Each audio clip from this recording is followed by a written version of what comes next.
STM Transport Voyageurs. Une nouvelle façon de voyager.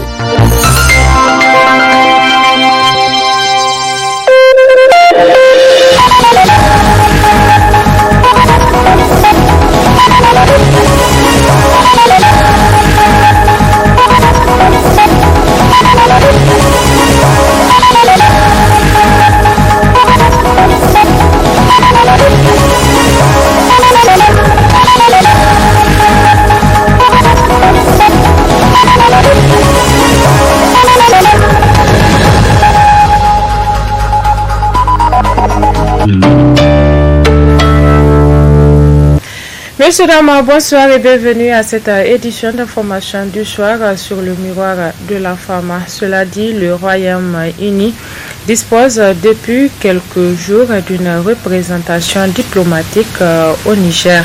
Madame Catherine est la première ambassadrice résidente au Niger. Cette dernière a visité les locaux du studio Kalangu. Reportage de nos partenaires du studio Kalangu.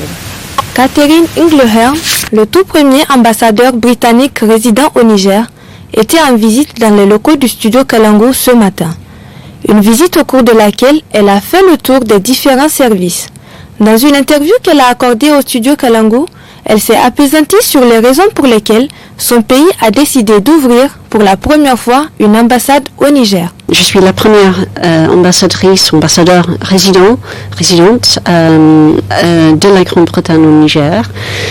Et la raison pour laquelle nous avons décidé d'ouvrir une ambassade, d'abord c'est parce que nous avons déjà un programme de développement de l'assistance assez extensive, assez importante, que nous avons géré de loin. Alors nous avons remarqué que ce serait bien d'avoir une présence ici, plus immédiat, afin de gérer mieux les programmes que nous avons déjà. Deuxièmement, évidemment, il y a la question de la situation sécuritaire au Sahel. Et bien sûr, c'est aussi afin d'adresser les causes de l'insécurité que nous ouvrons cette ambassade au Niger, mais aussi au Tchad, aussi en Mauritanie. Nous avons déjà une ambassade à Mali. Et bon voilà, nous aurons une couverture plus complète, plus compréhensive du Sahel.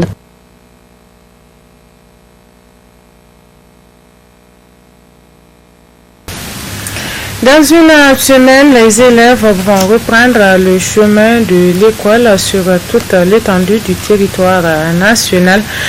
Au niveau de la direction départementale de l'enseignement secondaire du 4e arrondissement, toutes les dispositions ont été prises pour une rentrée effective. Reportage Saadatou Diallo, Ibrahim Kantama. En cette période de fin de la campagne agricole, certaines zones de production agricole et pastorale font face à certaines difficultés liées à l'incompréhension entre agriculteurs et éleveurs, une situation qui préoccupe les autorités compétentes et les organisations qui œuvrent dans ces secteurs. En effet, les autorités devraient apporter leur pierre à l'édifice pour la sensibilisation des deux parties, quant au respect des couloirs de passage et le délai de libération des champs. Pour le secrétaire exécutif de l'association pour la redynamisation de l'élevage au Niger à Rennes, les deux parties doivent respecter les textes juridiques et législatifs en vigueur. Autant l'État fait son travail, autant nous, associations et ONG, nous nous impliquons à appuyer l'État pour l'avènement d'une cohabitation apaisée, c'est-à-dire entre agriculteurs et éleveurs. Qu'est-ce que nous, en tant qu'organisation, on fait? Évidemment, on a participé à tous les processus d'élaboration des textes que nous avons, tels que le code rural, le code pastoral et leurs décrets d'application. Nous sommes là à apporter notre contribution pour que ce soit des textes adaptés, que ce soit des textes connus. Une fois que ces textes sont là, ce que nous faisons aussi, c'est la vulgarisation de ces textes, que chacun connaisse ses droits, que chacun connaisse aussi ses devoirs. Ça, c'est un de nos travaux. Nous sommes aussi dans tout ça, la procède de la prévention. Mais dans cette prévention aussi, nous essayons de voir comment faire en sorte que les couloirs de passage, les aires de pâturage soient sauvegardés, soient sécurisés. Parce que c'est l'absence de ces choses-là qui sont souvent des sources de conflits. Même son de cloche au collectif des associations pastorales du Niger qui demandent aux autorités de bien sécuriser toutes les zones de production pastorale et agricole. Constatons aujourd'hui la disponibilité de fourrage, la disponibilité de l'eau. Et c'est presque partout au Niger. En tout cas, les zones réputées pastorales, il y a le fourrage et il y a l'eau. Et ce que les gens demandent, c'est la sécurisation de cette richesse-là. Oui, il faut la sécuriser pour le bonheur des éleveurs pasteurs. Et si cette richesse est sécurisée, je ne vois pas pourquoi certains éleveurs vont vouloir se précipiter pour rejoindre des zones de culture où on risquerait de faire face à des tensions. Je demanderais en tout cas aux éleveurs pasteurs d'éviter les zones de culture, puisqu'il n'y a pas en tout cas un prétexte qui va amener un éleveur à aller dans des zones où les champs ne sont pas libérés. Vous avez les fourrages partout et l'eau partout. Oui. Donc ça, c'est une réalité et chacun doit en tout cas s'y mettre pour nous éviter des conflits que nous rencontrons chaque année. L'agriculture et l'élevage sont des principales activités économiques du Niger. Cependant, les autorités administratives et les organisations de la société civile œuvrant dans les 10 secteurs devraient conjointement travailler en sensibilisant ces derniers afin d'éviter le conflit inutile et aussi respecter les voies de recours pour régler les problèmes. Vous venez donc là de suivre un reportage de Alou Sani et Ibrahim Kantama sur les conflits entre agriculteurs et éleveurs relativement au non-respect des couloirs de passage et la libération des champs à la fin des récoltes. Je le disais tantôt, dans une semaine, les élèves vont reprendre le chemin de l'école sur toute l'étendue du territoire national. Au niveau de la direction départementale de l'enseignement secondaire du 4e arrondissement, toutes les dispositions ont été prises pour une rentrée effective. Reportage Saad Diallo, Ibrahim Kantama. Prévu pour ce 15 octobre, la rentrée scolaire 2020-2021 sur toute l'étendue du territoire national.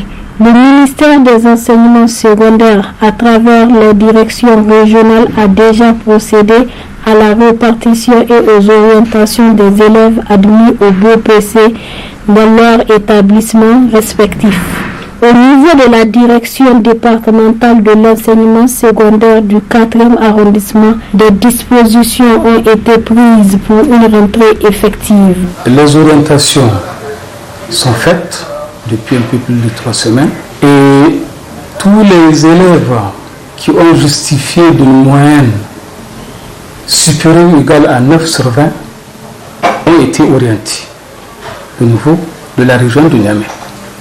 Pour ce qui nous concerne spécifiquement au niveau de la DDS Niamey 4, nous avons 2744 élèves qui ont rempli ces conditions et qui sont orientés dans nos différents lycées et complexes d'enseignement secondaire. Vous avez vu l'affiche là à la porte. Ils sont en train de venir pour voir, pour constater ce qui est fait. Et à notre niveau, nous avons achevé la répartition. Et des élèves admis en seconde et de ceux qui sont admis en 6e. Donc, le flux qui nous vient du primaire. Tous les chefs d'établissement sont en possession des listes. Et nous attendons incessamment leur réplique, la répartition de ces différents admis pour avoir une situation globale en termes de classe, donc et en termes d'enseignants. D'autre part, le DDS Abdou Adamou est revenu sur les actions entreprises par son département pour faire face à toutes difficultés liées à cette démarche. Les difficultés n'ont jamais manqué. Dans une œuvre humaine, les difficultés n'ont jamais manqué. Comme d'habitude, nous allons échanger avec ces différents partenaires par rapport aux différents problèmes qui se posent. Nous allons synchroniser les efforts pour régler ce problème dans le cadre du dialogue. Donc, vraiment, c'est une tradition. Les partenaires échangent avant chaque rentrée pour voir quelle solution apporter à tel ou tel autre problème. Cette rentrée scolaire vient au moment où certaines écoles sont occupées par les sinistrés dans plusieurs localités du pays. Cependant, les autorités en charge du secteur éducatif devraient prendre des dispositions idoines pour une rentrée scolaire effective 2020-2021. Autre aspect de cette édition, l'ONG JUPROJET de Niger a organisé dimanche dernier une cérémonie de remise de bourses d'études dans différentes écoles de la capitale. Il y avait 248 bourses à octroyer, toutes filières confondues. D'autres détails dans ce reportage de Ralia Sani. C'est après un concours de mérite que les élèves admis à ce concours ont bénéficié de ces bourses d'études octroyées par différentes écoles privées de la place. Parmi ces écoles, la Fondation Temoko a offert 120 bourses d'études, toutes filières et tout niveau confondus. À travers cette action, la dite fondation entend accompagner cette ONG dans la culture de l'excellence. Nous sommes à la remise des attestations aux lauréats des élèves qui ont subi le test d'excellence de l'ONG JUPROJET Niger, une ONG qui a un but qui est la culture d'excellence. Et nous avons décidé de parachever ensemble cela. À cet effet, nous avons octroyé 120 bourses aux meilleurs élèves dans nos structures pour pouvoir les aider à promouvoir cette excellence-là pour un lendemain meilleur. Sur ce, on souhaite une très bonne rentrée à tous les candidats et beaucoup de succès à l'ONG JUPROJET Niger qui ne cesse de prodiguer beaucoup d'efforts pour la recherche de la qualité et de l'excellence dans le domaine éducatif. Cette initiative est vivement appréciée par les parents d'élèves. Da sunan uwayen yara na komin tauku da sunan ku da kanku tunda ku da kanku uwayen yara ne muna ma wannan kungiyar godiya da wannan muhimmanci take bamu mu uwayen yara bamu da so bamu da kai sosai muna musu godiya da aikin da suke yi yau shekara 5 zuwa 6 suna kawo nasu kokari wurin kama mu saboda mu samu ilimi mai muhimmanci muna ƙara musu godiya da suna kuma inspectors suka zo wanda su ma sun gane da yadda ya kwatanta musu suna sa su kawo nasu gudunmawa saboda yaranmu su je ne za su samu ilimi mai muhimmanci muna musu godiya a sosai wannan aikin da suke yi kun gani dukansu samari ne iyanmu ne kannanmu ne kenan ya kamata mu da muke uwaye mu ba su goyon baya mu kama musu saboda aikin da suke yi sun yi tunani mai zirhi saboda yara in ba kama musu ba su samu su kai inda ake so. Ces élèves ainsi distingués auront juste à s'assurer certaines fournitures scolaires à la prochaine rentrée, les frais de scolarité étant déjà pris en charge à travers l'octroi de ces attestations de bourse. En volet santé de cette édition, intéressons-nous au paludisme, une maladie très récurrente en cette période de pluie. Qu'est-ce qui explique sa recrudescence en cette période précise? Réponse avec les spécialistes de la santé dans ce reportage de Ralia Sami, Ibrahim Kantama. Cette période hivernale constitue le moment approprié pour le développement de certaines maladies telles que le paludisme. Ce dernier est une maladie très dangereuse qui tue plus que le sida au Niger. Ces derniers temps, l'on assiste malheureusement à une recrudescence de cette maladie, et ce, malgré la campagne dite de chimioprévention entreprise par les autorités sanitaires pour réduire ses effets. Nous constatons effectivement avec les statistiques que nous avons donc une forte recrudescence des cas de paludisme. Et cela est lié certainement et probablement avec les fortes pluies qui ont été enregistrées et la stagnation des eaux dans les quartiers, dans les environs et la prolifération aussi des gîtes des moustiques dans les quartiers d'habitation. Effectivement, comme vous le savez, ça peut poser aussi des questions par rapport à la prévention qui a été faite. Ce qu'il faut noter par rapport à la chimioprévention, c'est que nous visons plutôt la survenue des cas graves de paludisme et non pas seulement les cas de paludisme simple. Donc le but en fait c'est de limiter au maximum la survenue des cas de paludisme grave qui sont la principale cause pourvoyeuse de décès chez l'enfant donc en matière de paludisme. La plupart du temps, c'est des paludismes simples qui évoluent vers le paludisme compliqué qui est responsable donc de décès au niveau des enfants. Donc en faisant la chimioprévention, c'est que nous réduisons fortement la survenue de ces cas, de ces complications au niveau du paludisme, mais ça peut avoir un impact aussi sur la survenue du paludisme simple, mais pas aussi efficacement que sur le paludisme compliqué. Même si chaque année les statistiques font état d'augmentation des cas de paludisme, il faudrait noter que cette année 2020 est particulière car la saison du paludisme intervient après une période marquée par la Covid-19. Au début, c'était notre frayeur commune. En fait, l'impact de la pandémie de la Covid-19 au niveau des structures de santé qui effectivement au début avait freiné un peu la fréquentation de ces centres.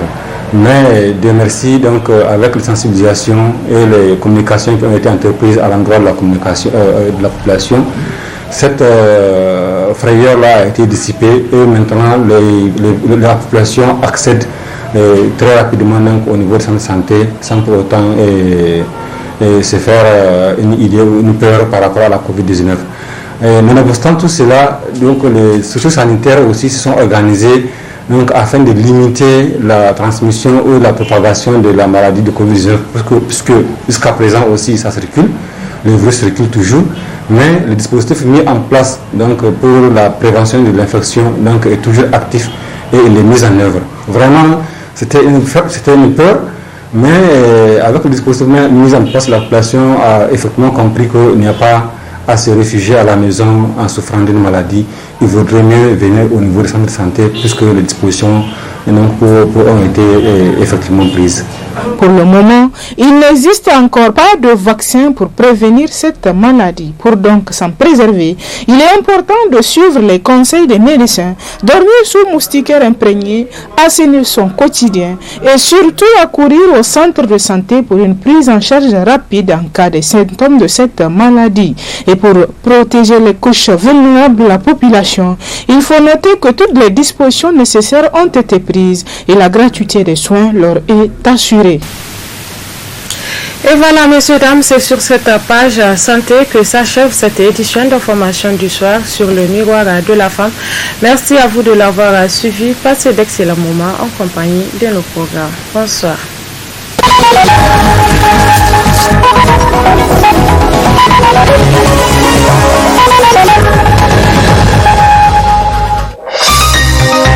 Ce journal vous a été présenté par STM Transport Voyageurs. Une nouvelle façon de voyager.